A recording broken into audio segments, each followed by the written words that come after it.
네, 걸리면 죽는답니다. 예, 이영풍 기자 나오셨습니다. 안녕하십니까? 류여혜 교수입니다. 안녕하세요. 안녕하세요. 누구를 잡으러 나온 사람 같지가 않아. 너무 밝아서. 그래도 저렇게 명랑쾌활한 유여혜 교수지만 한 번 걸리면 진짜 골로 갑니다. 네. 자, 오늘 한동훈의 얘기부터 해보죠. 만찬 어떻게 봤습니까? 만찬 뭐 밥맛이 별로 없었을 것 같은데요. 이게 사실 지가 좋아하는 소고기, 돼지고기 준비를 해줬는데 그러니까, 밥맛이 없었을까? 그러니까 이게 식사를 한다는 게 아까 뭐 박사님이 말씀하신 것처럼 네. 식구들끼리 모여서 그냥 밥 먹으면서 이런저런 이야기하는 거는 뭐랄까요? 뭐 어떤 목적을 가지고 한다기보다도 뭐 잘 살고 있는지, 뭐 불편한 점은 없는지, 또 뭐 집안에 뭐 대소사는 없는지, 뭐 이런 거 아닙니까? 아무 말 안 해도 그냥 밥 한 끼 먹고 헤어지면 뿌듯한 거지. 그렇죠, 뿌듯한 거죠. 그러니까 제가 봤을 때 지금 이번에 그 용산에서 만찬하는 관련 기사들이나 또는 그 사진들 나온 표정을 보면 아, 사회성이 상당히 부족하다. 사회성이 아주 부족하다. 누구 얘기하는 거야 지금? 한동훈 당대표가 사회성이 아주 다른 사람 얘기하는 거 아니죠? 아주 부족하다. 그러니까 밥 먹는 게 뭐 사실 뭐 대통령은 밥 먹는 거를 미리 뭐 언론에 흘린다든지 뭐 그렇게 할 필요도 없는데, 아니 부담 없이 가서 맛있는 음식 먹고 표정 보면서 참 지금 국정을 운영하는데 굉장히 어려움이 있으시겠구나.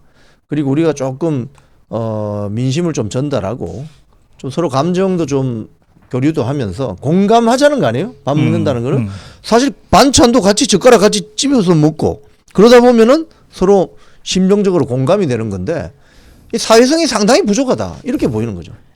근데 댓글을 봤는데 재밌는 댓글을 봤어요. 네. 별명이 새로 생겼더라고요. 독대 호소인. 아니 깜짝 놀랐어요. 아니 그 제가 지은 거 아니고요. 정말 댓글에 독대 호소인이다.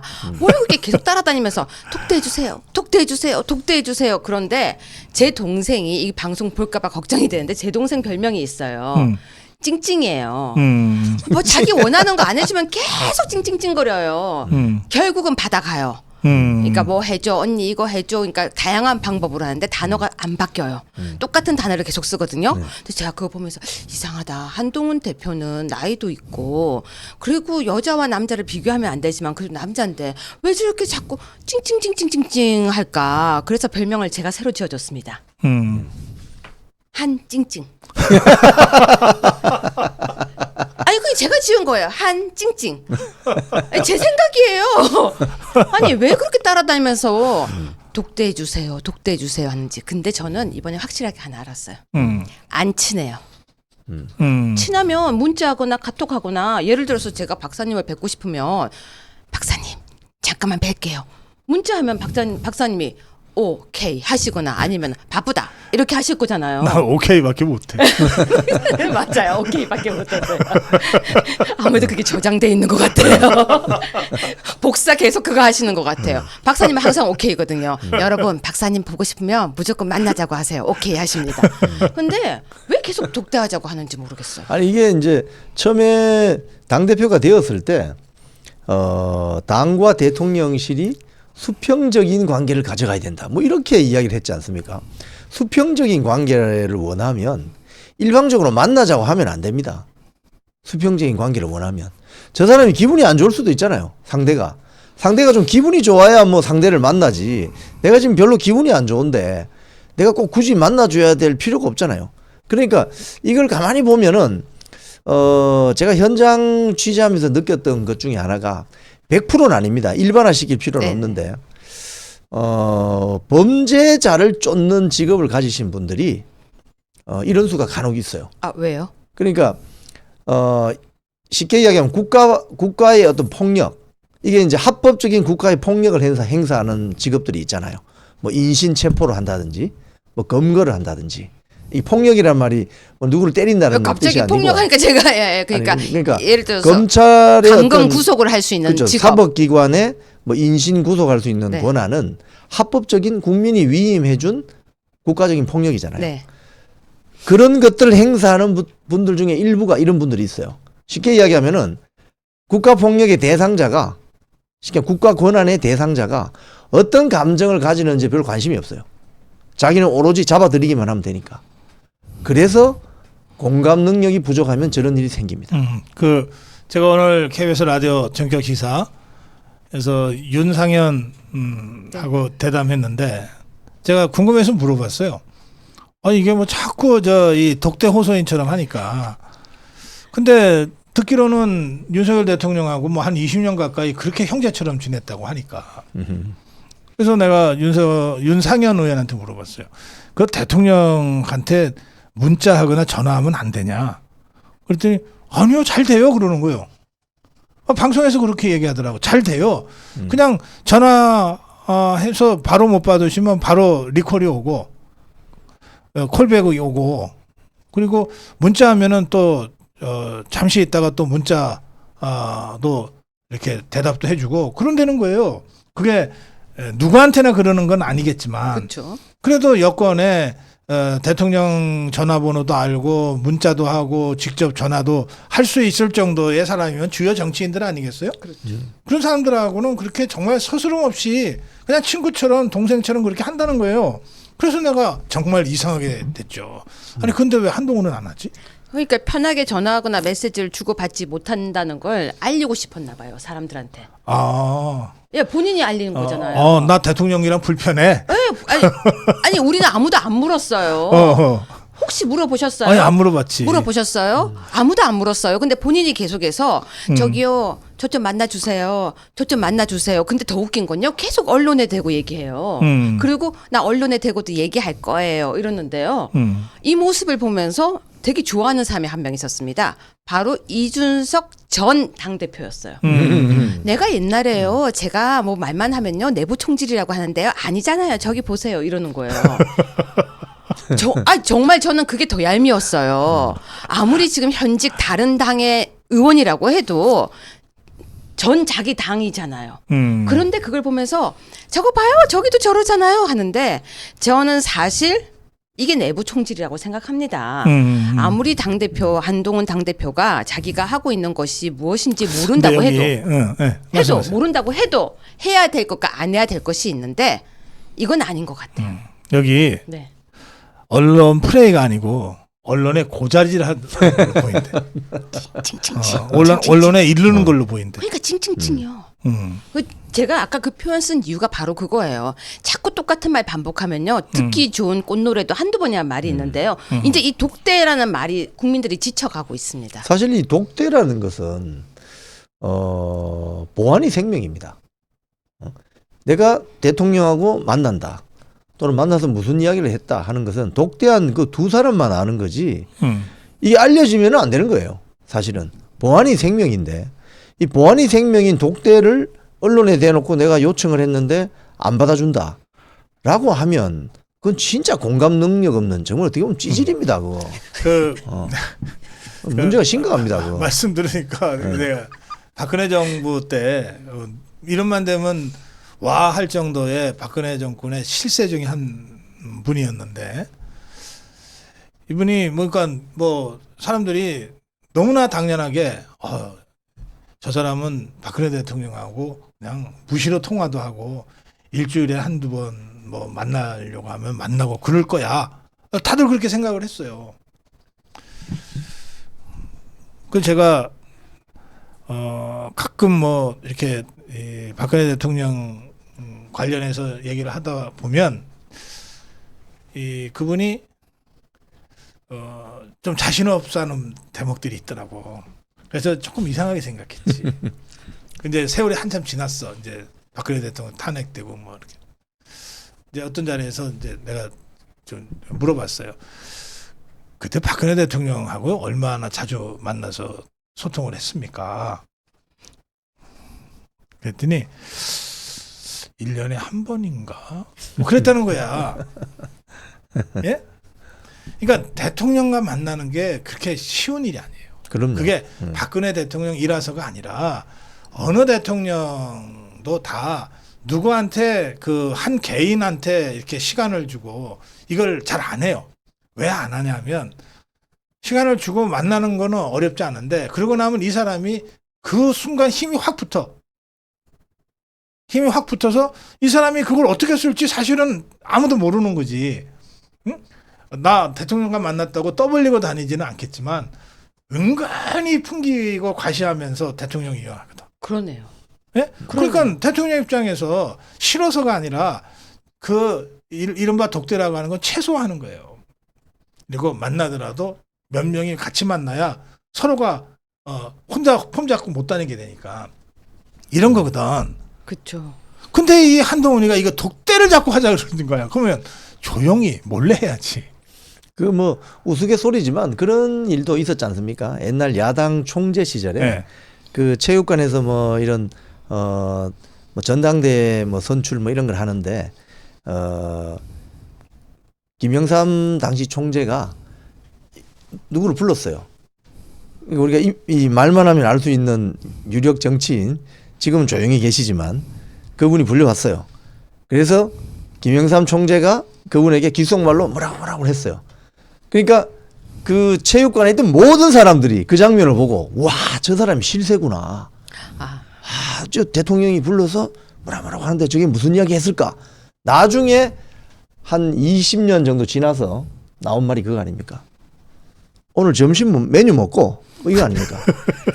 근데 귓속말 했다는 것만으로도 실수로 그렇지. 분류가 그 되는군요. 이제 방금 박사님 그렇지. 말씀하신 네. 게 그런 겁니다. 그래서 독대란 것은 너무 독대를 왜 원하는지 모르겠어요. 이러면 같이 만나서 편하게 그러니까 이야기를 나누면 될 텐데. 지금 한동훈이는 그런 식으로 해서 자기가 대통령과 동급이다. 그리고 특별한 존재다.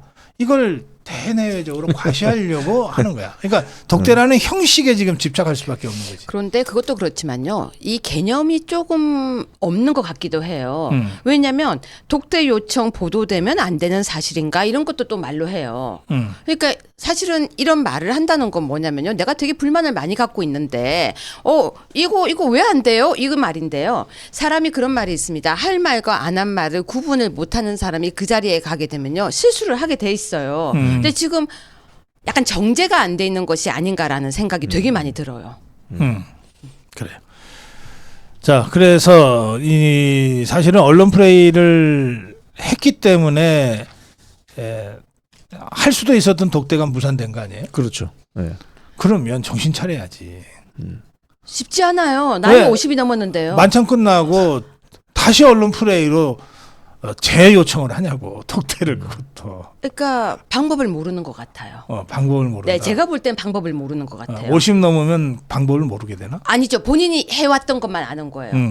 검사하다가 검찰총장 하다가 법무부 장관이었나요? 그 자리 본인이 계속 있던 자리가 별로 그런 걸 안 따져도 되는 자리였잖아요. 그리고 자기가 생각할 때는 대통령하고 분명히 내가 친했던 걸 기억할 거예요.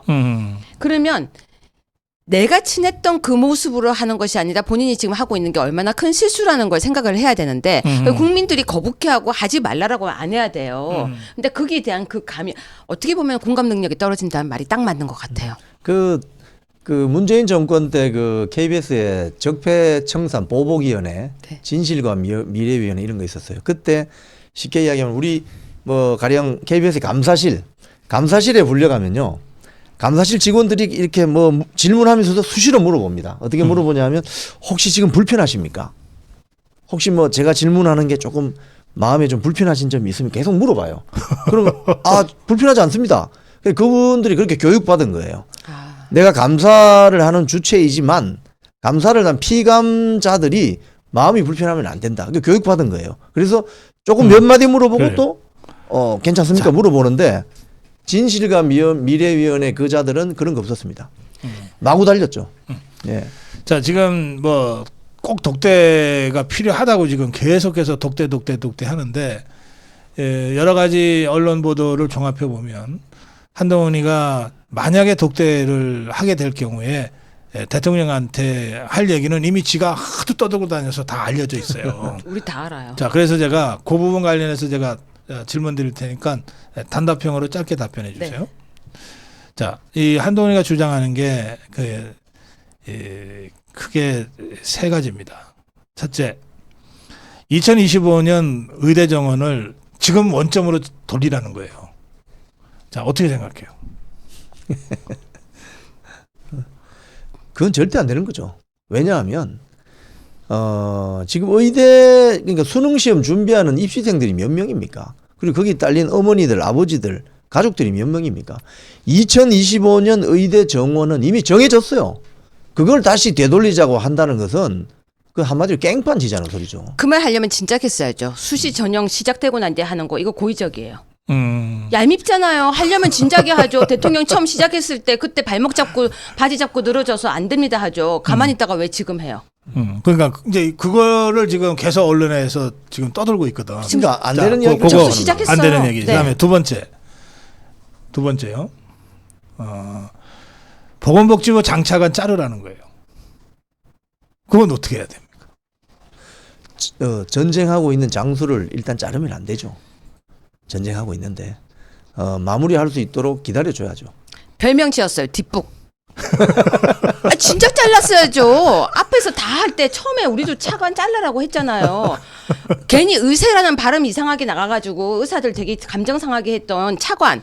그리고 숫자 정원에 대한 정확한 보도 못하는 차관 잘라라고 했었어요. 그때 강력하게 얘기했어야죠. 왜 지금 얘기해요? 근데 왜 지금 이야기하는 거지? 네. 그러니까 지금은 말도 안 되는 거지. 자, 이제 그다음에 세 번째. 버스 갔어요. 세 번째. 김건희 여사 사과하고 대통령도 사과하라는 거예요. 먼저 해주세요. 택도 없는 소리죠. 그거는 뭐 말이라고 합니까? 그거를 지금 김건희 여사가 뭘 사과하죠? 디올 파우치? 그 검찰 수사심의위원회에서 김건희 여사에 대해서는 불기소 의견 나왔고 최재형이란 자가 완전히 종북 주사파 걸어다니는 난파공작원이라고 지금 불리고 있잖아요. 언론에서. 그런데 그런 자가 한 그 함정에 오히려 덫에 걸려서 지금 피해자인데 거기도 무슨 사과를 한단 말입니까? 이보세요. 한동훈 당대표님. 본인 국민의힘 당대표예요. 지금 뜨검 아니에요. 뜨검. 본인 뜨검인 줄 아나 봐요. 당대표인데 과거에 방금 저는 순간적으로요. 한동훈이 유승민으로 보일 뻔했습니다. 유승민 화나겠다. 어떻게 비교를 해도 그렇게 비교를 하냐 그러고. 누가 화나는 거예요? 유승민도 나름 그게 인격이 있어. 그럼 죄송합니다. 사과할게요. 이준석이랑 비하든지. 그 이준석이 더 화내겠는데?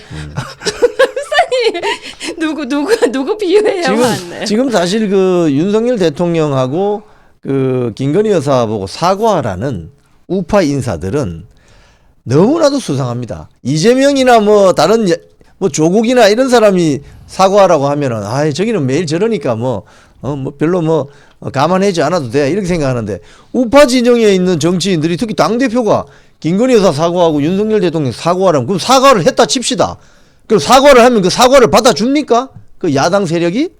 옳거니 잘 됐다 해서 더 밀어버리지. 아니 2016년도 때 그렇게 한번 당해놓고도 아직도 정신을 못 차렸어요. 정말 너무 화가 납니다. 그리고 내부의 식구들은요 보통 정말로 뭔가 잘못된 거 있을 때 뭐라고 하는지 아세요? 아니야 우리가 어떻게 타파해 나가야 될지 여기에 대해서 이야기를 하자 해야 되는데요. 식구라는 사람이 필리버스터도 안 했어요 이번에. 네, 그리고 오늘도요. 아니 뭘 그렇게 특권을 포기하고 다 우르르 나가요? 단체 행동 우르르 나가는 거 하지 말고 그 자리에서 머리 한번 바리깡 들고 밀어봐요. 오늘 같은 경우에요. 그 앞에서 강단 있게 왜 머리 미는 사람이 한 명 그 바로 앞에서요. 나는 이거 만약에 통과시키면 머리 민다. 그리고 그 앞에서 바리깡 가지고 들들들들 밀면 다들 그 결기에 무서워서라도 못해요. 그리고 아니면 배지 다 떼서 우리 다 반납한다. 그런 사람 한 명도 없었어요. 좋은 오늘. 말씀인데 당 대표부터 삭발을 합시다. 괜찮죠? 아이고 한동훈이 시겁하겠네. 갑자기요 제가 편들어주고 싶었어요. 아니 됩니다 하고 제가 순간 편들 뻔했어요. 제가 또 애민 사상이 되게 강하거든요. 뭐 날도 더웠는데 뭐 시원하게 밀어버리지 뭐. 안 돼요, 안 돼요. 그거는 좀 말려주세요. 그냥 옆에 있는 사람들부터. 제가 또 사랑이 또 넘치네요 오늘 또 갑자기. 알겠어요. 한동훈 얘기 넘어갑시다. 이게 자꾸 웃음이 자꾸 나네. 이런 참. 자 이재명 2년 구형 어떻게 보셨습니까? 리에 교수. 사실요 제가 양형 기준 계산을 해보니까 2년까지 원래 안 나와요. 아 그래? 이번에 검사가 또 왜 이렇게 일을 잘했어요? 2년까지 나올 수가 없어요. 제가 이 양형 기준에 대해서 따져봤습니다. 당선 목적 허위사실 공표를 하면요. 기본이 보통 10개월까지는 할 수 있지만 보통 200만 원에서 800만 원 정도예요. 근데 음흠. 2년을 한 걸 보니까 갑자기 우리나라 검사 또 왜 이렇게 일을 잘하지 싶었습니다. 그래서 대충 볼 때는 실형 나오기는 힘들고 많이 나와도 집행유예 아니면 벌금이 나올 것 같은데 벌금도 200에서 800 정도니까 네, 당첨되었습니다. 당선 무효형에는 들어갑니다. 아니 워낙 이리저리 피하면서 거짓말을 하고 재판 지연 전술을 쓰니까 지금 검사도 그렇고 아마 1심 선고하는 판사 입장에서도 네. 상당히 그 괘씸하게 생각할 겁니다. 우리나라에서 제일 무서운 법이 있어요. 괘씸죄. 괘씸죄. 그거 되게 무서워요. 음. 특히 법정 모독죄라든지 아니면 검사들에게 이게 뺀질죄 되게 무섭거든요. 지금 약간 해당되고 있는 것 같아요. 깜짝 놀라서 2년까지 나오기는 조금 약했거든요. 그런데 2년 나온 걸 보고 제가 양형 기준을 따져보니까 이거 2년까지는 힘든데 싶었지만 당선 무효는 될 것 같습니다. 그래 유해 교수가 대법원 연구관도 했죠. 네, 재판 연구관. 재판 연구관 했죠. 그러니까 이제 양형이나 이런 거 대법원 직할기구인 양형위원회에서 하니까 그 잘 아실 거예요. 그래서 이제 제가 질문 드릴게요. 네. 검사가 2년 구형을 했어요. 네. 그러니까 사실은 법정 최고형보다도 더 세게 한 거예요. 판사가 아무리 좌파 판사가 부장 판사라 하더라도 이 정도 검찰의 구형이 나오면 그거를 신경 쓸 것이 상식적으로 넌 신경 쓸 것 같은데 어때요? 상식이 있는 판사 같으면 사실 집유가 나올 가능성이 있어요. 집유가. 근데 그러니까 이제 금고형 나올 수 있다는 예, 거죠. 집유가 나올 수 있습니다. 그러니까 실형으로 구속 이건 힘들고요. 그런데 제가 볼 때는 한 벌금 500선까지 나오지 않을까. 그런데 제가 왜 자꾸 그런데라는 표현을 쓰냐면요. 검사가 진짜 세게 한 거 맞아요. 그렇기 때문에 아마 거기에 대해서 영향은 받지만 집유까지는 조금 힘들게 나오지 않을까. 벌금이 좀 세지 아예 않을까. 무죄 가능성은. 이게 어떻게 무죄가 돼요? 아니 나- 그래도 아니, 판사가 날 노려보지 말고. 아니, 박사님이 질문하셨으니까 갑자기 제가 박사님한테 순간 반발심이 들었어요. 아니 죄송합니다. 제가 순간 박사님이 질문하시는 순간 판사님으로 보였습니다. 방금 눈에서 레이저 글쎄. 빡 나오던데요. 제가 이렇게 웃는데요. 네, 어떻게 보셨어요? 이거 무죄하기는 힘들 거예요. 위험합니다. 뭐 검사한테 제대로 걸린 거죠. 그렇죠. 2년 구형에 전부 놀랬죠, 사실은. 네. 그리고 결론은 당선 취소형입니다. 음. 당선 취소로 가는 거죠. 이거 무효. 예. 예, 무효되고. 근데 이제 474억이 434억. 304. 죄송합니다. 434. 474억인 줄 알았어요. 이게 지금 배가 엄청 아플 텐데 음. 민주당 의원들 지금 보통 건물 팔아도 안 나오죠 이거. 이거 어떻게 해요? 아니 그 저것들도 아마 그 저기 저 부동산 저 투기 했을 걸? 당사? 그러니까 이거 어떻게 해요? 이게 이렇게 되면 저는 사실 혼자 제가 아까 그 생각을 했어요. 이거 어떡하지? 이 금액 어떡하지? 남의 당 걱정할 일은 아닌데 지금 민주당 사람들 다른 데 걱정할 일이 아니에요. 지금 이거부터 해결해야 돼요. 거기다가 이 정도 나오게 되면 또 그것도 되죠. 아마 정지될 거예요. 지금 당원권 정지가 될 거예요. 1년인가? 그러면 어차피 당대표 못 하잖아요. 큰일 아니 났네. 그거는 저기 더불어민주당을 정상적인 정당 집단이라고 볼 때 얘기고. 근데 어쨌거나 이거 돈은 내놔야 아니 뭐 돼요. 돈도 뭐 아니 뻗치기 잘하잖아. 그쪽까지. 모르세요? 예. 이게 가능한가요? 뭐 또 어떤 또 꼼수를 쓰겠죠. 하여튼 쓰는데 예. 430억이 이제 국고보조금을 반환해야 되기 때문에 여의도 당사 팔아야 된다 이런 이야기가 아주 천막 설득력 있게. 짓겠네요. 천막 치죠. 뭐 앞으로 추워질 텐데.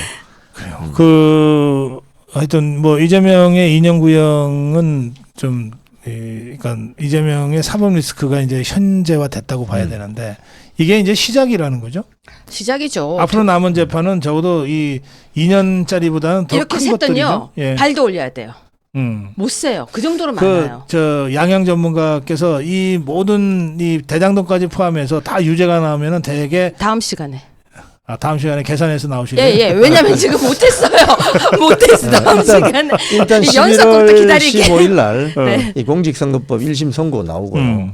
그쵸. 그다음에 9월 말 10월 초에 위증교사 결심 공판이 있습니다. 그러면 한 달 좀 뒤에 1심 선고일이 잡히기 때문에 이제 11월 15일부터는 재판 4개가 이제 순차적으로 1심 선고를 위해서 달리는 거죠. 근데 이제 이게 1심 선고까지 이 재판들이 이재명 재판의 경우에는 통상 이 공직선거법 같은 경우도 1심, 2심, 3심을 633이라고 하지 않습니까? 6개월, 3개월, 3개월인데 이재명 재판 같은 경우는 평균보다 6배나 더 걸렸습니다. 그러니까 그 말은 사실관계 심리가 거의 끝났다는 이야기입니다. 그래서 1심 선고가 나면 네. 2심, 3심은 빨리 그래요. 갈 수 있다. 이런 전망이 나옵니다. 네. 자, 50년은 넘을 듯 이제 대략 양형을 50년. 하셨어요. 50년은 넘을 듯. 그래서 통 크게 깎아주기로 했대. 네, 얼마? 5년. 네, 진짜 지금 제가 아까 왜 다음 시간이라고 했냐면요. 제가 아까 사실 새해 보다가 왔어요. 근데 너무 많은 거예요. 많아서 빠뜨리면 안 되니까 제가 꼼꼼하게 한번 세워 네, 보겠습니다. 한번 챙겨봐 예. 주세요. 자, 이 금투세 얘기 짧게라도 합시다. 그 김영환이란 자 더불어민주당 국회의원이 아니 금투세 도입해서 주가 떨어질 거라고 여러분들이 확신을 가지시면 그러면 인버스 투자하세요라고 지금 했는데 이게 무슨 뜻이에요? 이게 아주 어제 그 오후에 난리가 났었습니다. 지금 우리나라 인구 한 5천만 명으로 보면 주식 투자하시는 분들이 한 1,400만 명쯤 됩니다. 예. 그럼 거기에 사실 그분들이 개미 투자자라고 하면 좀 싫어하십니다. 일반 투자자라고 해야 그렇지, 됩니다. 그렇지. 예. 개인 투자자. 예, 예. 개인 투자자. 그리고 그래도 기관 이제, 투자자. 예, 개미 투자자라고 하면 우리가 언론에서 많이 이야기하는데 그거 안 좋은 말이에요. 개인 투자자 입장에서는 사실은 한국 주식 시장이 잘 되어야 개인 투자자들이 뭐 소위 말해서 호주머니에 있는 돈을 조금씩 투자를 해서 자기도 조금 재미를 보고 또 그 자본 조달을 받은 국내 기업이 또 영업을 더 열심히 해서 기업을 키울 수 있는 거잖아요. 그래서 이건 여야를 떠나서 국내 주식 시장이 잘 되어야만이 국내 기업도 잘 되는 겁니다. 그런데 국내 주식 시장이 지금 떨어진다고 해서 인버스 투자하라고 한다든지 미국 주식 사라 이렇게 이야기하면 이거 한국 국회의원입니까? 이게 어느 나라 국회의원입니까? 이게 도대체. 그러니까 이자들은 머릿속에 주식을 하는 사람들은 투자가 아니라 투기라고 생각하고 서울의 집 한 채, 경기도의 집 한 채 가지려고 하는 자들은 전부 투기꾼으로 보는 시각이 있습니다. 이 좌파들은. 그래서 노무현 문재인 때 똑같이 그 신규 아파트 공급을 찍어 누르잖아요. 그래서 지금 집값 폭등하는 거 아닙니까? 그래서 이자들의 그 경제관 바탕에 투자와 투기를 구분하지 못하는 그 문제가 어제 적나라하게 드러났다. 저는 그렇게 보죠. 제가 요즘 좀 바쁘게 지냈어요. 근데 오늘 두 가지 뉴스를 보고 제가 좀 사실 바보가 됐는데 이거 고백하는 겁니다. 누가 이런 글을 써놓은 거예요. 의원님이 말씀하신 대로 주식 투자할 걸 후회됩니다. 그래서 저는 진짜 뭐라고 했는지 아세요?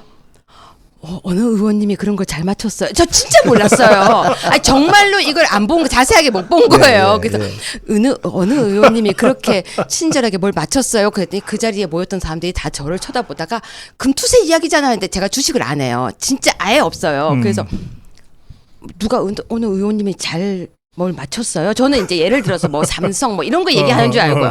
그래서 망신을 오늘 한번 당했고요. 근데 연타로 당했습니다. 20억 받는 봉사 자리가 있다는 거예요. 근데 제가 뭘 했는지 아세요? 그 뭔데? 20억 받는 봉사 자리? 그게 그래서 뭐예요? 그거요? 또 기업도 모르는. 그거 봐요. 그거 오늘 축구계 해가지고 나 난리가 난다. 그 예, 뉴스를 예, 제가 예. 안 봤던 거예요. 예, 예. 그래서 20억 받는 봉사 자리 그거 가실래요? 해서 제가 그랬다니까 그거 뭔데? 무슨 봉사 자리가 20억이야? 그래서 제가 오늘 사실 두 건으로 그 똑같은 자리에 앉아서 두 건으로 연타로 제가 망신을 당했어요. 네.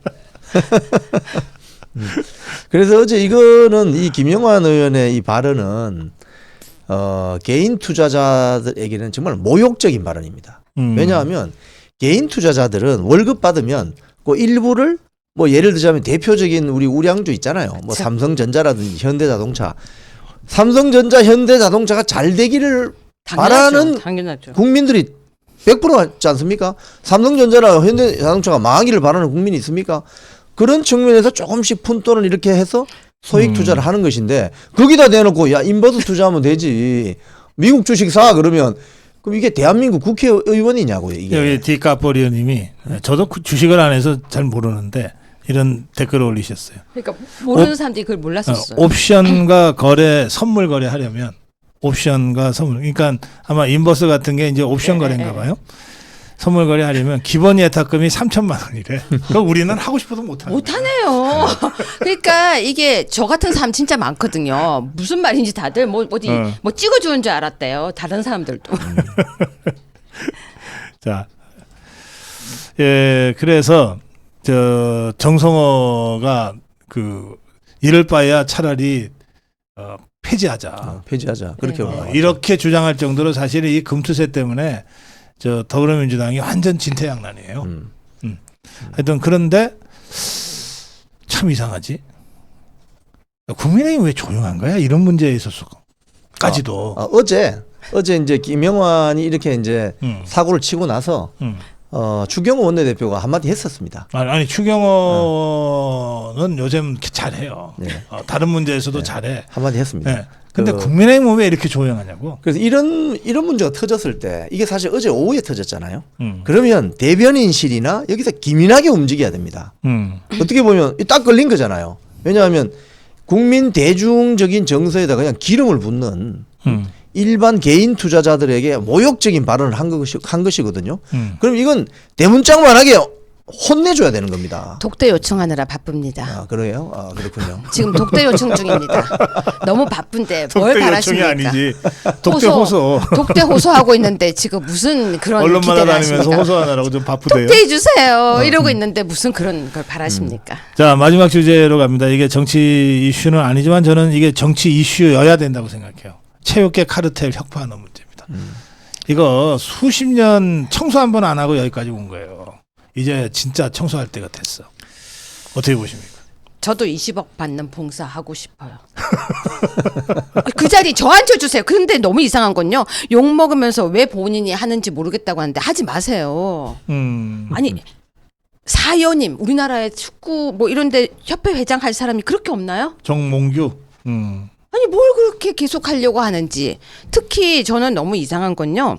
불법 독점 수의 계약 이런 얘기가 나왔는데 사실은요. 이런 과정 저 이거 특검했으면 좋겠어요. 이거 특검하면 제대로 국민들 박수 칠 거고요. 한 번쯤은 정리를 해야 된다고 생각합니다. 이번에 올림픽 때 사격연맹도 문제 많았잖아요. 근데 그 당시에 되게 시끄럽게 이야기 있더니 다시 또 조용해졌어요. 그래서 이번에 이렇게 말 나온 김에 20억 받는 봉사 저 할 수 있습니다. 그러니까 저를 앉혀주시든지 아니면은 정말 여기를 깨끗하게 청소하는 걸 저는 해야 된다고 생각해요. 그래서 우리나라 선수들 여기 발 다치고 이런 거 있잖아요. 발바닥 사진 공개되고 그런 거 보면서 이건 좀 아닌 것 같아요. 사실 그 유튜브 동영상에 보면 재미난 동영상이 있습니다. 중국 프로축구 경기 장면인데 갑자기 배가 이만큼 나온 선수가 한 명 뛰어요. 근데 그 친구가 공을 잡으면 옆에 선수들이 태클을 하지 않습니다. 결국 한 10분 뛰다가 너무 힘들어서 나옵니다. 근데 그 선수가 누구냐? 구단주 아들이에요. 네. 근데 선수로 뛰는 거예요? 선수로 이제 프로축구에 한번 뛰고 싶다. 이래서 이제 자기 아들을 집어넣은 건데 아주 그냥 놔두면 10분 만에 나와. 극단적인 본인이 10분도, 힘들어서. 아니 10분도 10분이나 많이 뛰는 뛰어요? 거네. 본인이 힘들어서 이게 극단적인 케이스인데 대한민국 체육계가 여러 가지 반성할 점이 많지만 우리가 해답을 알고 있습니다. 이미 히딩크 베테랑 가서 영웅이 된 박항서 왜 이런 분들이 영웅이 됩니까? 선수의 출신 학교, 뭐 출신 지역, 뭐 출신 부모 따지지 않고 실력대로 딱딱 기용하면 전체적인 팀 플레이 성적도 올라가고 선수들도 나온다는 거 아닙니까? 우리 그 2002년 월드컵 때 그 배출된 그 스타 플레이어들이 다 히딩크가 배출한 거 아닙니까? 그 당시 뭐 그런 뉴스 있었잖아요. 모 선수는 매번 지가 그래요. 왜? 지가 나온 대학교 출신 감독들은 그래도 혼내지 않았거든요. 그럼 매번 늦게 나와. 그래서 히딩크가 잘라버렸어요. 그 친구는 출전 금지. 근데 제일 열심히 나온 박지성. 결국 박지성이 사고를 쳐서 세계적인 선수가 되지 않습니까? 그러니까 이게 필요하다는 거죠. 그 히딩크가 그런 일제면 무명의 선수들을 발굴하고 그러니까 박지성도 국가대표 되기 전까지는 고생 많이 했지만 무명이거든. 이게 뭐냐면 히딩크가 한국의 그 고질적인 학연으로부터 자유로운 사람이어서 그게 가능했다는 거야. 다 잘라버렸죠. 그러니까 몰랐던 거야. 이게 누구 줄인지 뭐 뒤에 누가 했는지 이런 거 몰랐던 거야. 그래서 히딩크 감독이 그때 물려가가지고 뭐 일로 혼났다는 그런 그러니까. 있었잖아요. 왜 이 선수 안 쓰냐고. 히딩크가 그분 아니신가요? 나는 아직도 배가 고프다. 그렇지, 그분 그렇지. 아니시다. 예. 그러니까 배고픈 감독을 시켜야 돼요. 계속 배가 고픈 감독을 시키면 돼요. 네. 봉사한테 20억 받는 배부른 감독은 안 된다. 그럼요. 아니 그랬대잖아요. 홍명보가 감독직을 수락하면서 나의 마지막 봉사다 그랬는데 뭐 마지막 봉사를 합니까? 항상 배가 고픈 그런 히딩크 감독 같은 분 좋잖아요. 사실 박항서 감독도 베트남에 가서 너무 잘했죠. 그 베트남 선수들을 그렇게 1등으로 만든 이유가 자기가 다 밤마다 찾아다니면서 선수들 발 주물러 주고 그 선수가 뭐 누구 공산당 간부 아들인지 이런 거 중요하지 않았어요. 박항서 감독은 공 잘 차는 애만 찾아서 투입하니까 그러니까 이기는 거지. 그렇지. 누구지 모르니까. 누군지 모르니까. 근데 사실은 얼굴도 구분이 안 돼요. 히딩크 감독이 볼 때는 우리나라 선수들 얼굴도 구분이 안 됐어. 원래 제일 무서운 사람이 공만 잘 차면 돼요. 제일 무서운 사람이 천지도 모르는 사람입니다. 사실 저도 옛날에요 최고위원 할 때 천지도 몰라가지고 사고 좀 많이 쳤어요. 그때 그 저 선거 나오셔갖고 뭐 구두 벗어 던지고 하셨잖아요. 네, 그러니까 천지도 몰라서 그랬다니까. 그런 최고위원 그 전당대회 때 그런 거 하면 안 된다는 거 전혀 몰랐어요. 네. 그래서 모르는 사람이 원래 충격 좋아요. 오셨어요. 네. 여기 입함나무님이 그래서 히딩크 때 홍명보가 그러니까 열심히 뛰질 않으니까 홍명보를 후보로 내리고 유상철을 발탁했었다는 거예요. 그러니까 그런 얘기도 올려주시네요. 네. 예. 우리가 해답을 다 알고 있습니다. 그럼요. 그 아까 발 얘기했는데 그 배드민턴의 안세영 선수 네. 그 발바닥 맞아요. 그 보세요. 상처 난 거. 그거 보고 저도 마음이 아팠어요. 그 발로 이게 물론 열심히 하다 보면 물집도 나고 다시 굳은 살도 않고 하지만 그 발의 경우에는 그 배드민턴 협회의 후원사의 유니폼과 신발 장비를 무조건 신게 하는 바람에 그렇게 됐다는 거거든. 발 아프면 잘 못 이게요. 걸어요. 안세영 선수의 그 물집난 발바닥을 보면서 저는 제가 군에서 있을 때 신었던 워커. 군화, 네. 군화가 기억이 납니다. 제가 논산훈련소에서 군화를 받았는데 좌우가 안 맞아. 오른쪽이 좀 작아. 발이 짝짝이 그래도, 아니고. 그래도 두 개는 받았지. 예, 두 개. 아니 그러면 됐지. 아니죠. 그러니까 이 군화가 좌우가 사이즈가 안 맞았어요. 그래가지고 제가 그 옆에 있는 동료하고 맞춰가지고 바꿨어요. 오른쪽 그 군화만 바꿨는데 지금 최근에 군대 우리 뭐 저도 아들이 군대를 다 제대했으니까 제가 군화 보고 깜짝 놀랐어요. 좋아서요? 우리 그 유명한 등산화 트랙스타 이런 회사에서 우리 군화를 만듭니다. 제가 한번 신어봤거든요. 끝내줍니다. 너무 좋아요. 좋은데 이렇게 변천된 이유가 뭐냐 하면 그동안 언론이나 이런 데서 아주 그 문제를 제기했고 그 다음에 그 군화를 조달하는 입찰 방식을 바꿔버렸어요. 경쟁 입찰. 예를 들자면 그러면 더 좋은 군화를 납품하는 업체를 쓰게 되잖아요. 배드민턴도 마찬가지지. 왜 특정 업체 신발만 신게 합니까? 안세영 선수가 좋아하는 신발 사서 신어야지. 금메달리스트인데. 그럼요. 그래서 그 수의 계약을 했으면 반드시 뭐가 있겠습니까? 비즈니스 킥백이 있는 거지. 네? 이게 특검해야 됩니다. 그래서 지금 이제 워낙 이제 국민적인 분노가 있어서 그 문체부에서 감사 들어갔어요. 그랬더니 이 체육계 반응, 대한체육회, 그다음에 저 배드민턴 협회 여기가 자기들을 감사하는 문체부를 감사하라고 감사원에다가 할 말이 없네요. 그냥 진짜 이거는 그냥 미소를 짓고 끝을 내야 되겠어요. 하여튼 그러니까 원래 이렇게 제가 어제도 말씀드렸잖아요. 범죄자들을 갖다가 고소하면요. 고소했다고 자기들이 피해자라고 한다니까요. 고소당했다고 자기들이 피해자라고. 그냥 똑같은 거잖아요, 지금. 그래서 이거는 이 문체부 소관 업무긴 하지만 이 유인촌한테 맡겨놔서 될 일은 아닌 것 같아요. 이건 진짜 특검 사안 같아요. 예, 진짜 이거는 특검 사안 같아요. 이 대통령이 직접 그 범정부 차원에서 범정부 차원으로 이 체육계 이 비리와 체육계 카르텔을 발본색원하고 혁신한다 이렇게 작심하고 나서야 될 것 같아요. 이게 체육계가 이 문체부만 연관되는 게 아니거든요. 그럼요. 온갖 거 다 연관되어 있기 때문에 이거는 문체부 그 부처 하나 가지고서 해결될 일은 아니다. 이 점을 다시 한번 환기시켜드리겠습니다. 자, 시간이 많이 됐네요. 마무리 한 말씀씩 듣겠습니다. 예, 이영풍 기자. 예. 최근 뭐 김건희 여사에게 그 사과라고 부르짖는 우파 인사들이 꽤 있습니다. 네. 저는 그분들에게 묻고 싶습니다. 김건희 여사에게 그렇게 하는 거 10분의 1이라도 김정숙에게 좀 하세요. 김건희 여사가 심야에 개 산책하면 안 됩니까? 집 앞에, 관저 앞에, 편의점에 음료수 사러 잠시 다녀오면 안 됩니까? 그걸 또 뭐 이게 이제 기본적으로 깔려 있는 정서가 암탉이 울면 집안이 망한다. 이 못된 버르장머리가 깔려 있는 거예요. 그렇게 하시지 말고 10분의 1이라도 김정숙을 좀 비판하시기 바랍니다. 네, 근데 오늘 말씀하셨으니까 그 심야에 그 편의점 간 거 그거는 그 추석 연휴에 그 관절을 경호하는 맞습니다. 젊은 군인들. 장병들이 예. 특히 그 새벽에 야식을 그렇게 좋아한대. 그러니까 이제 따끈한 뭐 저 핫바나 이런 거는 미리 사놓으면은 그러니까 딱 시간에 맞춰서 그 새벽에 그거 사러 갔다 온 거예요. 그리고 예. 말 나온 김에 왜 그 군인들 잠 못 자게 이렇게 이야기하시는 분이 있는데 그게 4조 3교대입니다. 야간조는 잠을 자면 안 돼요. 야간조는 경호원들도 4조 3교대. 그래서 밤에 눈을 뜨고 있어야 된다고요. 그러니까 업무의 연장이에요. 근데 김건희 여사가 잠을 안 잔 거지.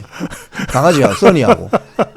그래서 이 좌파들이 그런 식으로 왜곡을 해요. 아, 저 쉬어야 되는 경호원들 괴롭힌다고. 뭘 괴롭혀? 근무 시간인데. 그러니까 팩트를 제대로 알고 저 비판을 하시라고요. 자, 네, 그런 민주당에서요. 법 왜곡죄 그리고 표적 수사 방지법 등에 대한 법을 이야기하고 있습니다. 여러분, 법 왜곡죄 표적 수사 방지법 말은 그럴싸하죠. 이런 법 만들 필요 없습니다. 그냥 착하게 살자 법 하나면요. 대한민국에 법이 필요 없습니다. 민주당에게 건의합니다. 착하게 살자 법이나 만드세요. 말도 안 되는 이런 법 만들지 마시고. 착하게 살자 뭐 그것만 있으면 되죠. 전국의 깍두기들이 좋아하겠네. 아니, 착하게 살자 이 법만 만들면요. 뭐 살인죄가 무슨 필요 있고요. 절도죄가 무슨 필요 있습니까? 이런 거 필요 없습니다. 착하게 살자 법. 예. 예, 오늘 그 걸리면 죽는다 이영풍 기자, 류효혜 교수 함께했습니다. 고맙습니다. 감사합니다.